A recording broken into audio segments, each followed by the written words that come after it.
Greetings everyone. So who wants a lesson from Steve Coogan about Jesus? Well, he decided to give us one. Steve Coogan, who himself is an atheist, despite being raised as a Catholic, decided to talk about Jesus while being interviewed on the subway by a guy who seems to like interviewing people on subways for some reason. So let's watch this video clip and see how many things Steve Coogan gets wrong about Jesus.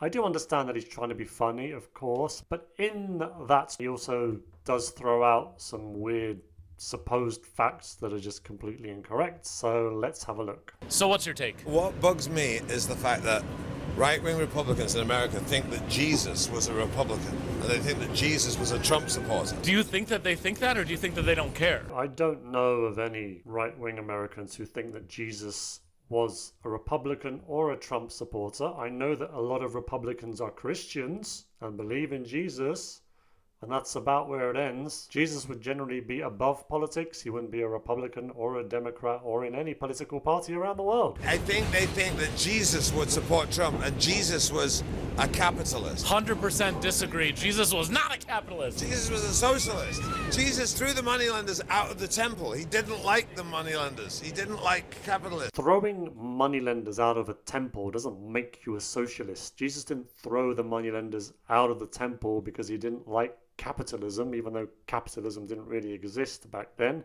He threw the moneylenders out of the temple because he wasn't happy with people doing business in a church, because that's not what a church is for. So no, that doesn't make him a socialist, Mr. Coogan. But I don't even know if the right-wing Republican Christians like Christianity. What the heck is this interviewer even on about? He doesn't think that most Republican Christians like Christianity. What does that even mean? What it means is he thinks that Republican Christians aren't actually Christians, and it's the liberal Democrat Christians who are Christians. You know, the ones who are tolerant and permit almost anything.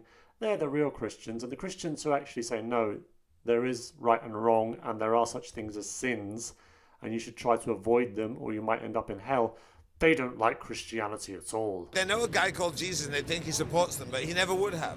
I mean, the only thing he's got in common with Trump is he hung out with the prostitutes and the sinners. But he was trying to save the prostitutes, whereas Trump was trying to sleep with them, right? I think, you know how they just made him white? They just made him Republican. And once again, I'm going to have to critique the interviewer here instead of Mr. Coogan. They made him white. This is something that's said so often. People have made Jesus white. There are many pictures where Jesus looks white. There are also many pictures where Jesus looks black. There are pictures where Jesus looks Asian. Guess what? People who do paintings of Jesus around the world tend to draw him looking more like the people in that area that they're from. That's why you'll see black looking Jesus, Chinese looking Jesus, white looking Jesus. But for some reason it only bothers them when Jesus is drawn as white. And that brings me to another often made argument by people, and that's that Christianity is a white man's religion, created by the white man for white people.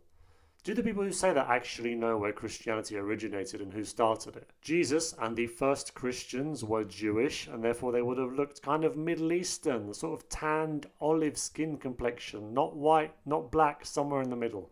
But anyway, I digress. Let's get back to this interview. Okay, well, I just want to say to you, Jesus was not a Republican. He would have hated Republicans. This assumption that Jesus would have hated Republicans, and by extension, I suppose that means he would have loved Democrats. Jesus generally loves you as a person. He hates your sin. He's going to judge you by what you did, how you treated people. And if sadly in life you've decided to choose sin over good and sin over a relationship with Jesus and with God the Father, then that could mean you might have a bit of a problem when you die. But this weird assumption that Jesus hates Republicans because they're doing Christianity wrong and portraying him incorrectly. He doesn't like their views. He thinks they're awful bigots. Crazy. He's a working class man. He was quite progressive, and he got crucified for it. He did. I don't think Steve Coogan means progressive in the way that he actually was, though, right? He means progressive in terms of what it is now, i.e. liberal. Whereas he was progressive and extreme in the sense that he was telling people things that they weren't ready for at the time. He was well ahead of his time. Obviously, you'd expect that with him being God. And yeah, he got crucified because he was saying and doing things that people hated. Kind of like how now if you say the wrong thing, then you get cancelled by the woke mafia. Sort of like that. But obviously his cancellation was a lot more painful and horrific. He did get crucified for it. The only thing he's got in common with the problem is he wasn't keen on gays. Now, I'm surprised he would even go down that road, because usually what liberals say is, Jesus never said anything about gays. He never said anything about homosexuality in any of the Gospels. And that's their argument for suggesting that Jesus therefore didn't have any problem with it. Whereas, oddly enough, Steve Coogan here is saying that Jesus wasn't keen on the gays. But here's the thing. He didn't have a lot of time to change his mind. I would like to think that around 44, 45, That's a really good point. he probably would have accepted gays. Yeah.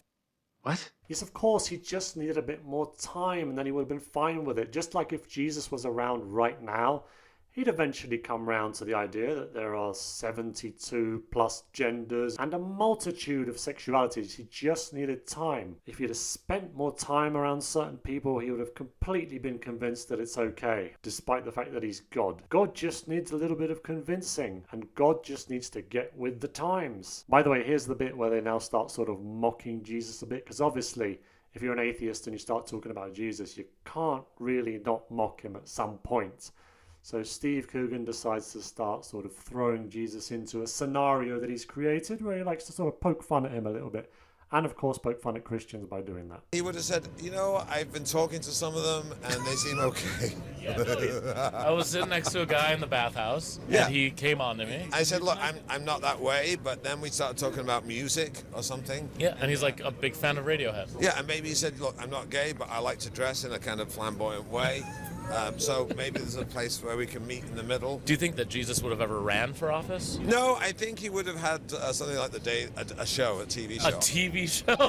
Yeah, or maybe a podcast. Wait, a podcast? I think yes. No, he wouldn't have a TV show, a podcast. I think he'd have a really good podcast. Yeah, it would. I'd listen to it. I would listen to it too. It's good to know that if Jesus had a podcast, these two schmucks would listen to it. Unfortunately, I kind of doubt that they would learn very much, or they would take away a completely different message to the one that he was trying to send. So anyway, there's the video clip of Steve Coogan and the interviewer whose name I don't even know. But by the time I upload this, I will have a look and put it into the description. Let me know what you think about this silly old interview and this weird idea that liberals have of Jesus, that he was actually this progressive, left-leaning, kind of cool, chill, hippie dude, and if he was around now, he'd just be sitting around with you and smoking some weed and saying, hey, do whatever you want, experiment, have fun, enjoy yourselves, God loves you anyway, there's no sin, you're going to heaven, it's fine. He wouldn't be talking about sin. He wouldn't be talking about the things he talks about in the gospel where he keeps warning people. They like to suggest that it's Republicans, that it's people who are right-wing and conservative who've made a Jesus to suit themselves, but actually they're the ones who've created a Jesus to suit themselves. Do leave your comments below. What do you think about this video clip? What do you think about Mr. Steve Coogan? I'm not really a fan of his. He kind of rose to fame in England as an actor, and then he's moved over to the USA and been in various